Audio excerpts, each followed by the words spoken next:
Hi, I'm Daniel Lucas, And this is Mick, the Doctor of Digital. and welcome to Music 101. Music 101 is created to empower music itself and legendary icon in the music industry. Another week, another great episode, Yeah, and key moments in the history of rock and rock visual culture part 2. this is part two. Yeah. So we can introduce part two because we already did part one. So let's keep on moving. So we left part one spinning some old vinyl from the early to mid 1960s where the shrieks of Beatlemania echoed through stadiums and crackly transistor radios. Back then, rock was sporting tailored suits, but was shedding its cleaned up image for leather jackets, from charming, melodic, and just dangerous and cheeky enough for mums and dads to raise an eyebrow. But I could sense something restless brewing under that pop polish. Couldn't you? The Beatles, caught up in the psychedelic swirl of the counterculture and Greenwich Village's literary vibe, started evolving, with Bob Dylan, a wiry poet from Minnesota who traded its finger pointing folk for electric prophecy. When Dylan plugged in at Newport in 1965, it wasn't just about volume, it was a signal flare. Rock was no longer just about love songs or teen dreams. It could be about protest, identity, God, death, and the spinning confusion of being alive in a changing world. So we can dive into part two. How did rock pass through this major barrier? What do you reckon we'll uncover? In conclusion, from the harmonized innocence of I Want to Hold Your Hand to the jagged confession of Like a Rolling Stone, rock music had opened the door to pass over to the other side, and nothing would ever be quite the same again. The other side of the moon. Wait, what's happening? Yes, sorry for that, people. Let's have a big hand for the rock visual culture. And what is the key moment of Mr. Bob Dylan, Mr. Meg? Yeah, 1965, Bob Dylan goes electric at Newport Folk Festival. Folk purists are shocked. Rock music evolves. Rock historians aren't in total agreement as to what precisely went down when Bob Dylan took the stage at the Newport Folk Festival on July 25th, 1965. They all agree, however, that it was a hugely significant night for rock music. Dylan was the champion of the folk music revival of the early 1960s, a traditionally all acoustic movement. So, when he strode onto the stage carrying a Fender Stratocaster rather than his more familiar acoustic guitar, the crowd was not pleased. At the time, Dylan's now classic single, Like a Rolling Stone, was hugely popular on the radio, but folk purists didn't like the song's mix of electric blues and rock and roll. When Dylan and his accompanying backing band, some also wielding electronic instruments, started playing, sections of the crowd started booing. Accounts vary as to the intensity of the crowd's reaction, but Dylan played only 3 songs before leaving the stage. The folk purists expected him to stay acoustic and pure. Here's what he played during that electric set: Maggie's Farm, Like a Rolling Stone, and Phantom Engineer, which was an early version of what would later become It Takes a Lot to Laugh, It Takes a Train to Cry. Those 3 songs were performed with an electric band featuring members of the Paul Butterfield Blues Band, like Mike Bloomfield on electric guitar and Jerome Arnold on bass and Al Cooper on organ. The reaction was immediate and intense: loud booing, some stunned silence, and a general sense that Dylan had just detonated a bomb in the middle of the folk movement. There are 2 main reactions. Some people booed because of the sound quality, it was rough, but a lot of the anger was because Dylan seemed to be turning his back on the traditional folk scene. He left after his electric set, but when Dylan returned, he performed 2 songs on acoustic guitar: Mr. Tambourine Man, followed by It's All Over Now, Baby Blue, and then left for good. In conclusion, it was an edgy night by most accounts, but a pivotal moment in the development of folk rock, expanding the bounds of rock and roll. Mr. Mick, after the Beatles, what key moment did the Rolling Stones contribute to the British invasion? In 1965, the Rolling Stones released I Can't Get No Satisfaction.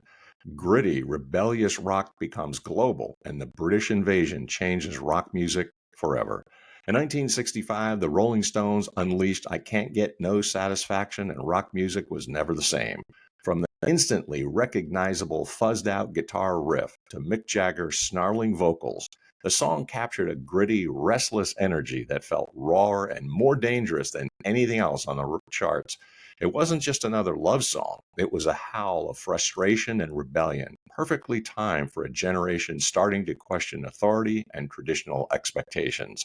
Keith Richards' distorted riff, born from a half asleep demo on a cassette recorder, became one of the most iconic sounds in rock history.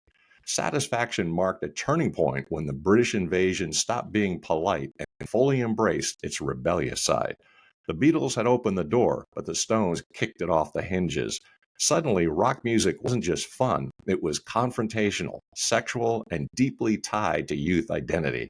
Satisfaction didn't just top charts in America and around the world. It lit a fire that made rock and roll feel like the voice of an entire restless, revolutionary generation.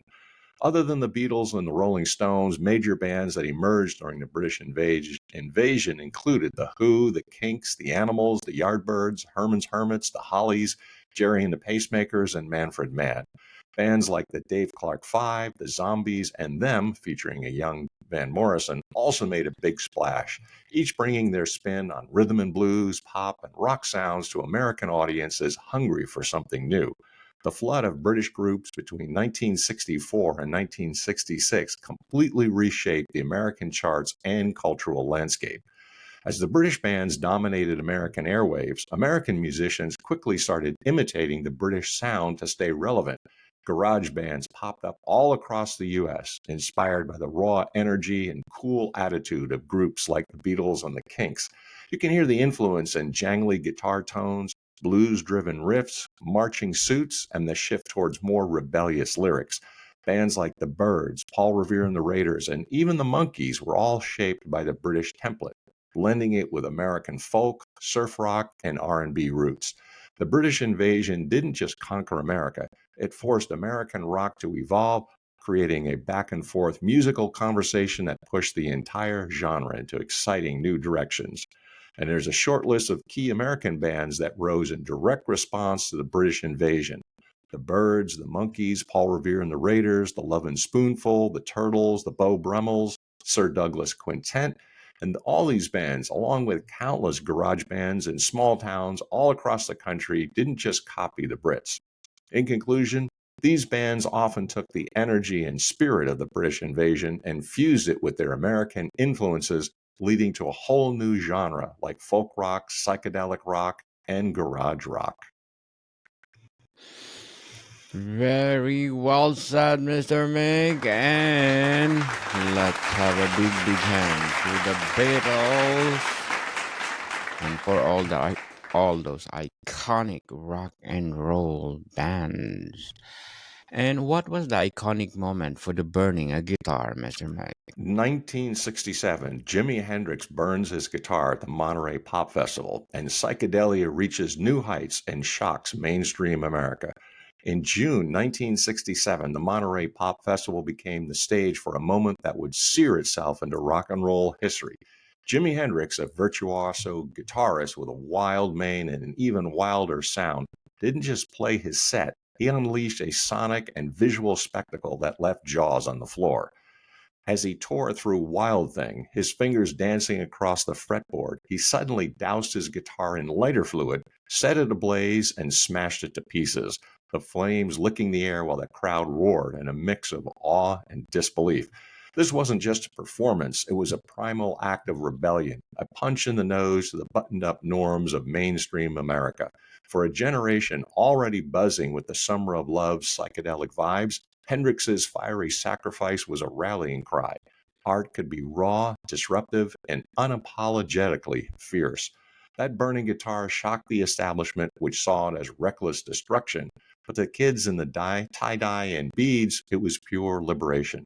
Monterey was already a melting pot of countercultural energy, with Janis Joplin, The Who, and Otis Redding redefining music's possibilities, but Hendrix took it to another plane. Hendrix's act wasn't random chaos. It was a deliberate fusion of showmanship and defiance, rooted in the era's hunger for overcoming war, racism, and conformity.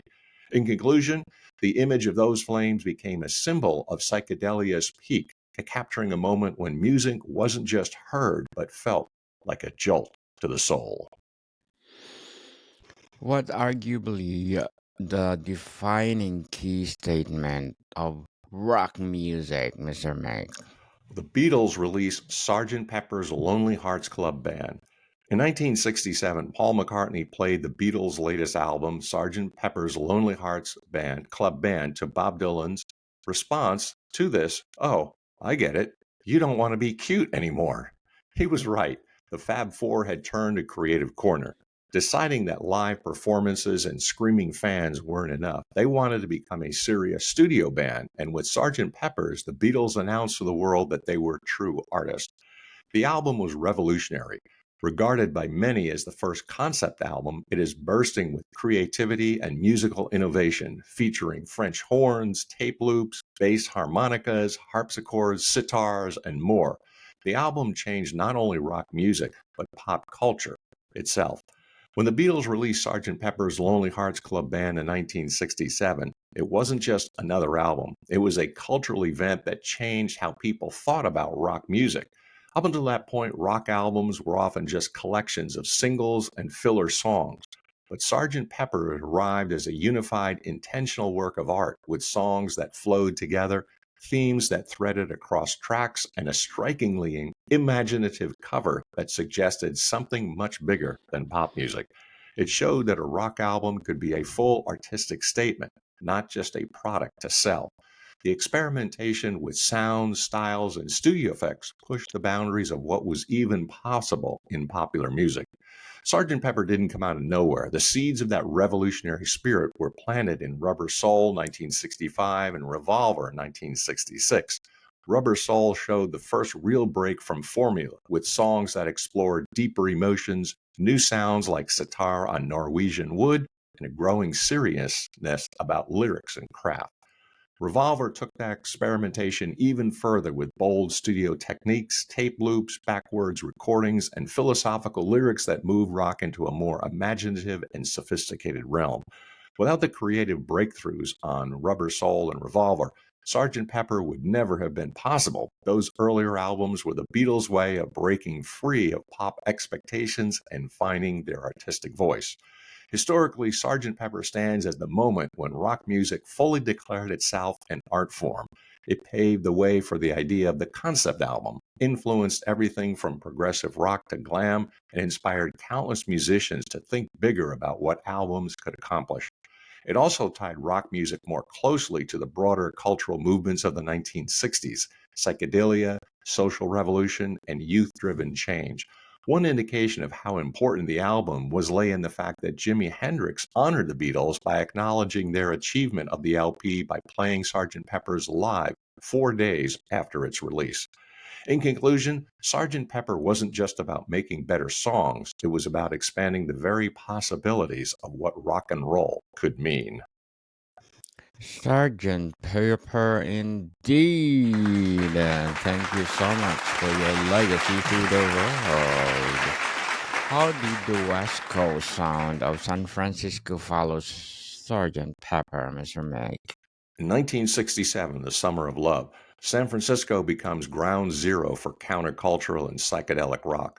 Bear in mind how Sgt. Pepper connects to the summer of love just a few weeks later. It's a cool piece of context.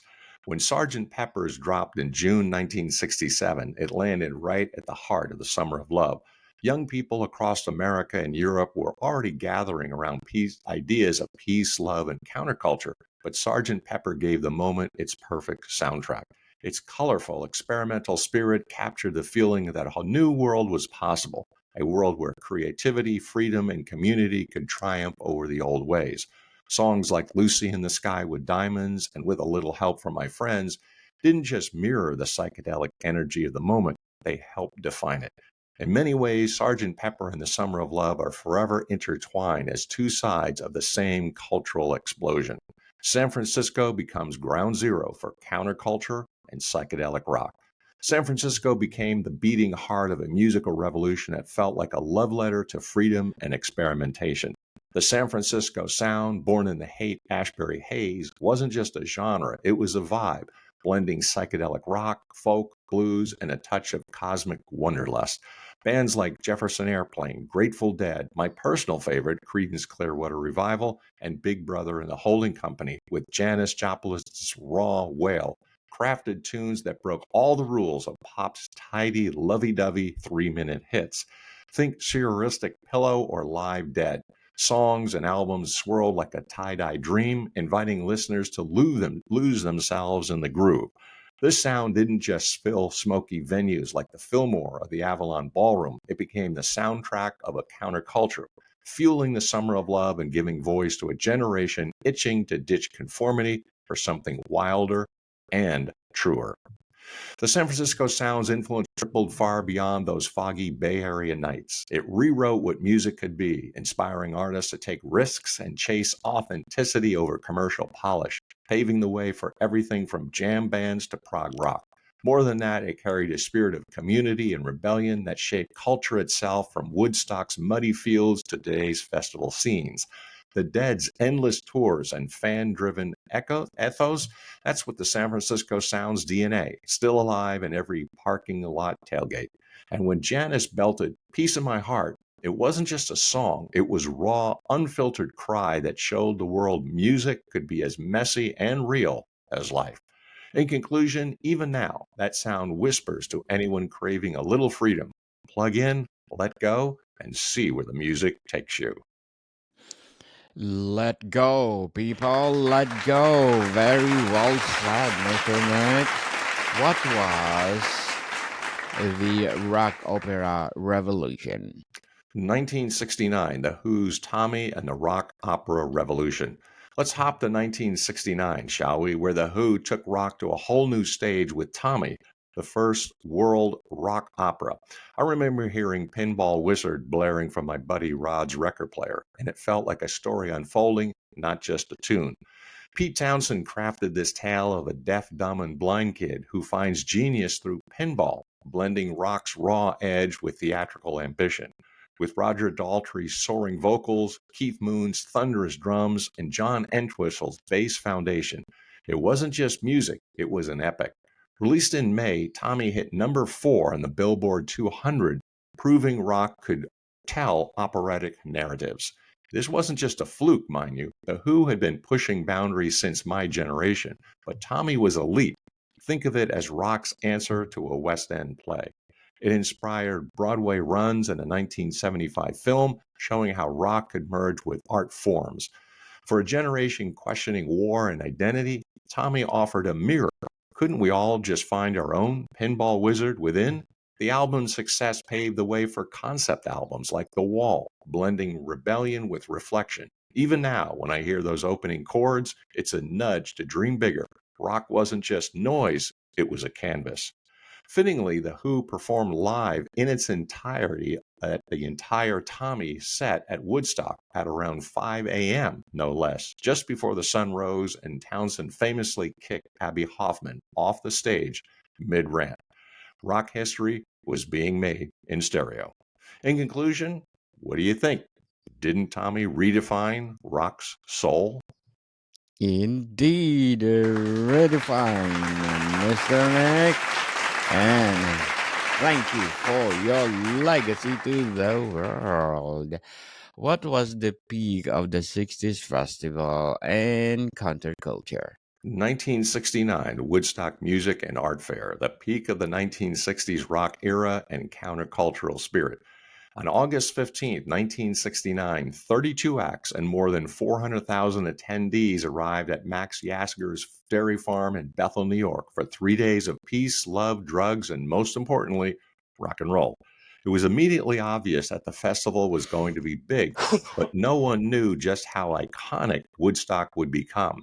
Despite various technical difficulties, food shortages, and bad weather, the festival became a living embodiment of the 1960s countercultural. As for the lineup, it was quite something. The Who, Carlos Santana, Jefferson Airplane, Janis Joplin, Sly and the Family Stone, The Grateful Dead, The Band, Creedence Clearwater Revival, Joan Baez, and Crosby, Stills, Nash and Young, to name a few. And then there was Jimi Hendrix, who gave arguably the most iconic performance of the entire festival with his stirring feedback-fueled rendition of the Star-Spangled Banner. And who was the master of ceremonies? None other than the incomparable Chipmunk, and the subject of one of my book projects. Picture a muddy field in Bethel, New York, August 69, where 500,000 people showed up with little more than a dream and a love for music.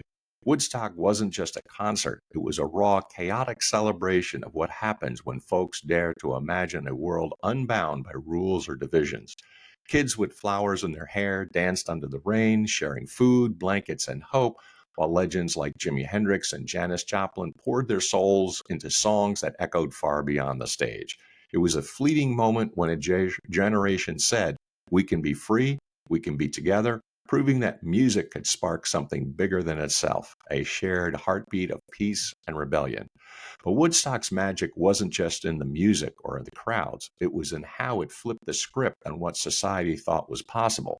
In a world tangled up in Vietnam, civil rights struggles, and Cold War fears, this festival was an in your face to the status quo. People didn't just listen to Joan Baez or The Who, they lived the lyrics, building a temporary utopia where love trumped hate and differences didn't divide. Sure, the logistics were a mess: traffic jams, food shortages, and sanitation nightmares. But that only made it more human. Strangers became family, helping each other through the mud and madness, showing that even in chaos, we can create something beautiful if we lean into trust and togetherness. Decades later, Woodstock's legacy is like a nostalgic love letter we keep rereading. It reminds us that art can shake things up. There's a bunch of dreamers can rewrite the rules, even if it is just for a weekend. It wasn't perfect. Some say it romanticized the counterculture or ignored its flaws, but that's what makes it so vital. Woodstock captured the messy, hopeful spirit of people craving change, and its echo lives on in every festival, protest, or moment when we gather to sing, shout, or stand for something bigger. In conclusion, it's a nudge to keep chasing that wild, muddy, music soaked vision of a world where we all belong, no matter how crazy the dream might seem. What the key moment was the end of an era, Mr. Meg? 1970, the Beatles break up, the end of rock's first royal family. In 1970, the world felt like a seismic crack when the Beatles, rock's first royal family, called it quits. It was like watching a fairy tale unravel. John, Paul, George, and Ringo, who'd spun Beatlemania magic from the Ed Sullivan Show to global stadiums, the rock revolution of Sgt. Pepper's, were done. The breakup wasn't just one moment, but a slow burn of bruised egos, legal issues, clashing visions, and life pulling them apart. John Lennon, chasing love and avant garde dreams with Yoko Ono, walked away first in '69, whispering his exit to the band like a secret divorce. By April, Paul McCartney made it official with a press release tied to his solo album, a move that felt both like a cry for freedom and a jab at his old mates. Fans mobbed Apple Records, hearts broken, while headlines screamed betrayal. Yet, amid the mess, the money fights, creative drifts, the ghost of manager Brian Epstein, their final albums, Abbey Road and Let It Be, still glimmered with genius, proof that even as they fractured, their spark was eternal. The Beatles split didn't just end a band, it reshaped rock music and ended the dream. Each Beatle wandered into solo paths: Paul's homespun McCartney, John's raw Plastic Ono band, George's religiously soulful All Things Must Pass, Ringo's crooning Sentimental Journey, showing that they were ready to outgrow the four Fabs' shadow. In this case, the breakup's ache lingered, fueling decades of reunion rumors and nostalgia. It was the end of an era where four lads could unite the world with a chord, yet it birthed a new one where artists dared to chase their voices. The best video capturing the 1970s Beatles breakup is The Beatles Get Back 2021, a three-part Disney Plus documentary directed by Peter Jackson. Spanning over 7 hours, it restores nearly 60 hours of unseen footage from the 1969 Let It Be sessions, showing the band's creative joy, simmering tensions, and human moments. John joking, Paul directing, George bristling, Ringo steady. Unlike the dour 1970 Let It Be film, it paints a vivid, balanced portrait of their final days with the iconic rooftop concert as a bittersweet farewell. The film offers a revisionist history of the final days. In conclusion, the Fab Four were no more, just as the 70s began. The Fab Four, no more. And thank you again for your legacy. After the Beatles, Mr. Mick, after the Beatles, was that the end of rock? Well, 1971, Led Zeppelin releases Four, featuring Stairway to Heaven. Rock takes on a mythic, harder edge. In November 1971, Led Zeppelin dropped their fourth album, an untitled masterpiece we now call Four, and it hit the world like a thunderbolt wrapped in velvet. With Stairway to Heaven as its crown jewel, the record wasn't just music, it was a mythic journey, blending Robert Plant's mystical wail, Jimmy Page's searing riffs, John Bonham's primal drums, and John Paul Jones' soulful keys.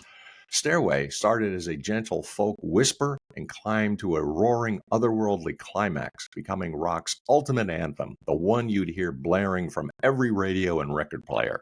From the gritty stomp of Black Dog to the ethereal ache of Going to California, Four carved out a harder, deeper edge for rock, proving it could be both raw and poetic, like a Viking saga told in a smoky bar. The album's impact was seismic, not just for its sound, but for how it reshaped what rock could mean. Four sold over 37 million copies worldwide, cementing Led Zeppelin as the gods of the genre. But it also set a new bar for ambition. Bands didn't just want hits or release just singles, they wanted epics. Stairway to Heaven became a cultural touchstone, played at dances, debated by critics, and scribbled into countless notebook margins, its cryptic lyrics sparking endless quests for meaning. The San Francisco Sound's psychedelic sprawl got a muscular cousin in Zeppelin's blend of blues, folk, and raw power, influencing everyone from Black Sabbath to Pearl Jam. Even now, when those opening chords of Stairway drift through a room, it's like a spell, pulling us back to a time instantly recognizable. Love it or think it's overplayed, you can never dismiss it. The best video capturing the essence of Led Zeppelin's Four and Stairway to Heaven is Led Zeppelin, The Song Remains the Same from 1976, specifically the 1973 Madison Square Garden performance of Stairway to Heaven. This concert film, while flawed, showcases the band at their peak. Page's wizard like guitar work, Plant's charismatic strut, and the song's live music. In conclusion, the Stairway segment captures its mythic build and raw energy, reflecting Four's harder edge. Harder edge. Yes, yes, yes, yes. What was rock's cosmic depth? Pink Floyd's Dark Side of the Moon and rock's cosmic depth. We can drift to 1973, where Pink Floyd dropped Dark Side of the Moon, a record that turned rock on its cosmic odyssey. I was mesmerized the first time I heard Money on the headphones with its quirky cash register beat, feeling like it peeled back life's layers. Released in March, it topped the Billboard 200 for a week and stayed on the chart for 741 weeks. That's over 14 years. With David Gilmour's haunting guitar, Roger Waters' lyrical depth on time, death, and madness, and that iconic prism cover, it was rock reimagined as philosophy. This wasn't just an album, it was a statement. Building on Sgt. Pepper's studio magic, Dark Side used tape loops, synths, voices, and heartbeats to explore the human condition, perfect for a 70s world grappling with Vietnam's end and social shifts. It sold over 45 million copies, influencing progressive rock and anthem music, showing that rock could be both cerebral and emotional. For me, it's a reminder that music can hold space for our struggles. Don't you feel that? Its legacy lives on in every band daring to blend sound with meaning. In conclusion, could Dark Side be rock's cosmic revolution? The dark side. Indeed. Who showed that the singer songwriter and performing aspect of rock was not over? 1975, Bruce Springsteen releases Born to Run. a sweeping American rock anthem for a new generation. In August 1975, Bruce Springsteen roared onto the scene with Born to Run, a record that felt like a lightning bolt wrapped in Jersey swagger. This wasn't just an album, it was a love letter to the restless dreamers of America's backstreets, with Springsteen as their poet laureate. The title track, Born to Run, was a heart pounding anthem, its specter like wall of sound, saxophones blaring, guitars churning, and Bruce's gritty voice pleading, capturing the ache of youth desperate to break free from small town life. Tracks like Thunder Road and Jungle Land painted cinematic tales of lovers, loners, cars, and late night drives in diners, blending rock's raw energy with a storyteller's soul. Springsteen gave a new generation a sweeping blue collar rallying cry that escaped a dead end town and screamed, "We're chasing the American dream for ourselves."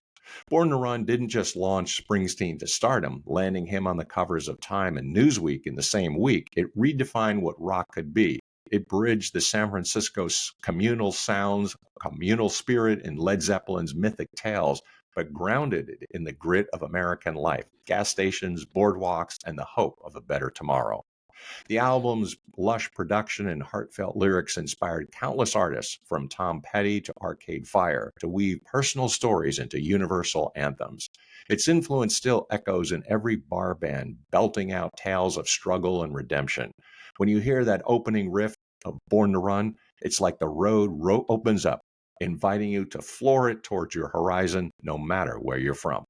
In conclusion, Springsteen didn't just make music, he gave American youth a ticket to acknowledge that, baby, we were born to run. Baby, we born this way. Across the pond, who promoted anarchy and the punk's raw power, Mr. Meg?